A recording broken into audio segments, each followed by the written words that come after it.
मुख्यमंत्री डॉक्टर मोहन यादव ने कहा है कि पीएम मोदी के मार्गदर्शन में मध्य प्रदेश में वन संपदा और वन्य जीव का संरक्षण करते हुए राज्य सरकार निरंतर विकास के पथ पर बढ़ रही है। पीएम मोदी ने आयुर्वेद को बढ़ावा और स्वयं अपनाया भी है। भारतीय संस्कृति में वन और पेड़ों के संरक्षण की परंपरा रही है। भोपाल में आयोजित 11वें अंतर्राष्ट्रीय वन मेला इसे आगे बढ़ा रहा है। वन मेले के पूरा प्रदेश को इंतजार रहता है। यहाँ आयुर्वेदिक उत्पाद के 350 से ज्यादा स्टॉल्स लगाए गए। साथ ही यहाँ 80 आयुर्वेदिक डॉक्टर और 100 से ज्यादा वैद्य आमजन को निःशुल्क परामर्श देंगे। सीएम डॉक्टर मोहन यादव बुधवार को लाल परेड ग्राउंड में 17 से 23 दिसंबर तक आयोजित हो रहे अंतर्राष्ट्रीय वन मेले के शुभारंभ कार्यक्रम को संबोधित कर रहे थे। उल्लेखनीय है कि इस साल वन मेले का आयोजन समृद्ध वन खुशहाल जन की थीम पर है। सीएम डॉक्टर मोहन यादव ने 11वें अंतर्राष्ट्रीय वन मेले का दीप प्रज्वलन और फीता काटकर शुभारंभ किया।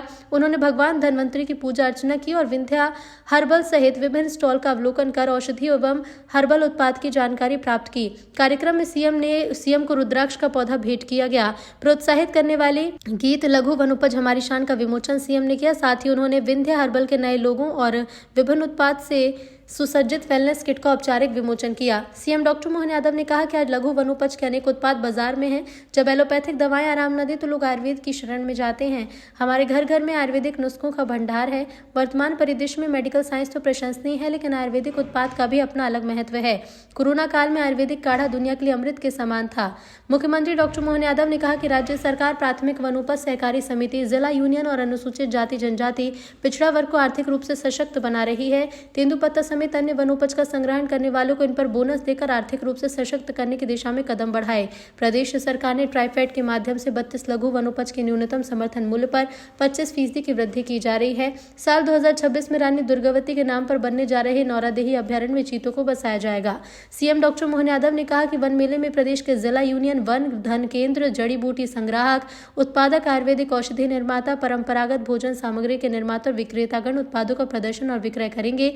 मेले में 10 शासकीय स्टॉल, 24 अन्य राज्य के स्टॉल, 16 प्रदर्शनी stall, 136 private stall, 26 food stall आदि का देखा जाएगा। ये 7 दिवसीय अंतर्राष्ट्रीय वन मेले का शुभारंभ आज लाल परेड ग्राउंड भोपाल में किया गया। मेरी अपनी ओर से फॉरेस्ट डिपार्टमेंट के मंत्री माननीय दिलीप अहिरवार जी, माननीय विधायक भगवान दास सबनानी जी, माननीय सभापति किशन सूर्यवंशी जी और फॉरेस्ट के सारे अधिकारीगण, इतना विस्तृत रूप से मेला लगाया गया है कि वाकई ये हमारे पूरे प्रदेश की वन संपदा के अंदर के एक एक विशेष गुण को समेटे हुए, एक तरफ वन औषधियों से लगा करके आयुर्वेद में जिस प्रकार से उसका उपयोग किया जाता है वो सब कुछ यहाँ है। हमारे आदिवासी अंचल में भोजन के जो विविध प्रकार की रेसिपी है उस सबका भी प्रकटीकरण करने का मौका दिया गया है।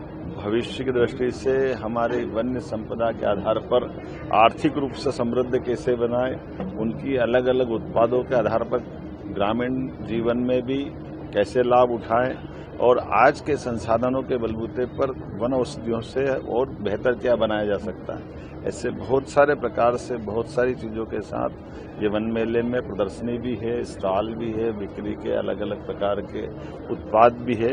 मैं मान के चलता हूँ जब हमारे देश के अंदर सबसे समृद्ध वन अगर कहीं है तो मध्य प्रदेश में है।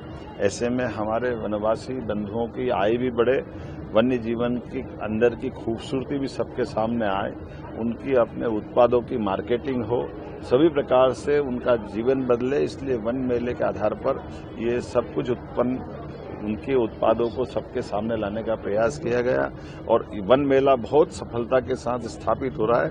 आने वाले समय में भोपाल के अलावा भी और जगह लगाने का हमने निर्णय किया है। उम्मीद करेंगे जल्दी उसके रिजल्ट आएंगे।